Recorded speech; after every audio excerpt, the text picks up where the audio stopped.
महात्मा गौतम बुद्ध ने अपने विचारों और उपदेशों से पूरे संसार को शांति और अहिंसा का मार्ग दिखाया है। इसलिए कहा जाता है कि बुद्ध के विचार आपका जीवन बदल सकते हैं। बुद्ध की आज की अमृतवाणी में आपको बताएंगे गौतम बुद्ध से जुड़ी एक ऐसी कहानी के बारे में जिससे आपके जीवन में खुशियां ही खुशियां रहेंगी, क्योंकि बुद्ध का मानना है कि यह पूरी तरह से आप पर निर्भर करता है कि आप खुशी या गम क्या लेना पसंद करते हैं। तो कहानी को शुरू करते हैं। एक बार बुद्ध एक गांव से गुजर रहे थे, लेकिन उस गांव में लोगों के बीच गौतम बुद्ध को लेकर गलत धारणाएं बनी हुई थी, जिस कारण वो बुद्ध को अपना दुश्मन मानते थे।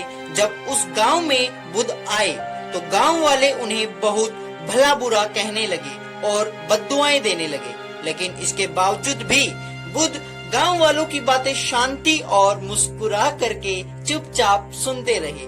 यही एक महात्मा की पहचान होती है और यही हमें अपने अंदर डेवलप करनी है। आगे कहानी सुनते हैं। गांव वालों ने देखा कि उनकी बातों का बुद्ध पर कोई असर नहीं हो रहा है और वे विनम्रता से उनकी बातें सुन रहे हैं।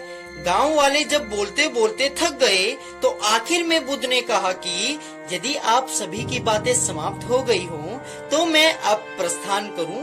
बुद्ध की बात सुनकर गांव वाले हैरान रह गए, लेकिन उस भीड़ में एक व्यक्ति ने बुद्ध से कहा कि हमने तुम्हारी कोई प्रसन्नता नहीं की है, हम तुम्हें बद्दुआ दे रहे हैं, क्या तुम्हें इसका कोई फर्क नहीं पड़ता? ये बात सुनते ही बुद्ध पहले मुस्कुराते हैं मन ही मन और वो बोलते हैं गांव वालों को कि जाओ, मैं तुम्हारी गालियां और बद्दुआओं को लेता ही नहीं। आपके द्वारा दी गई गालियों से भला मेरा क्या होगा? जब तक कि मैं आपकी गालियों को स्वीकार ही नहीं करता, इसका कोई परिणाम ही नहीं होगा। जानते हैं, कुछ दिन पहले एक व्यक्ति ने मुझे बहुत सारे उपहार दिए, लेकिन मैंने उसे लेने से मना कर दिया। जब मैं लूंगा ही नहीं तो कोई मुझे कैसे दे पाएगा? बुद्ध फिर पूछते हैं, बताइए, अगर मैंने उपहार नहीं लिया तो उपहार देने वाले व्यक्ति ने क्या किया होगा? तो भीड़ में से फिर एक व्यक्ति उठता है और बोलता है कि उपहार को अपने पास रख लिया होगा। तो बुद्ध ने कहा, मुझे आप सब पर इसलिए दया आती है क्योंकि मैं आपकी इन गालियों को लेने में असमर्थ हूँ और आपकी ये गालियाँ आपके पास ही रह जाएंगी।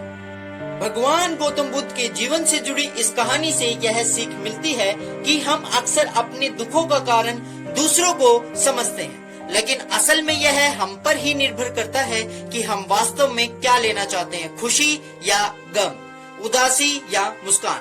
यकीन मानिए, यह छोटी सी कहानी जीवन में एक बड़ा बदलाव ला सकती है। उम्मीद करता हूँ कि यह कहानी आपके जीवन में भी एक बड़ा परिवर्तन लेकर के आएगी। अतीत में ऐसी बहुत सारी घटनाएं घटी हुई हैं जो आज के हमारे लाइफस्टाइल को पूरी तरह से चेंज कर सकती है। चैनल को सब्सक्राइब नहीं किया है तो कर लो और बेल आइकन को जरूर प्रेस कर लेना, क्योंकि मैं चुन चुन कर मोटिवेशनल स्टोरीज आप तक पहुंचाता रहता हूं जो आपके जीवन को एकदम सरल बना देगी।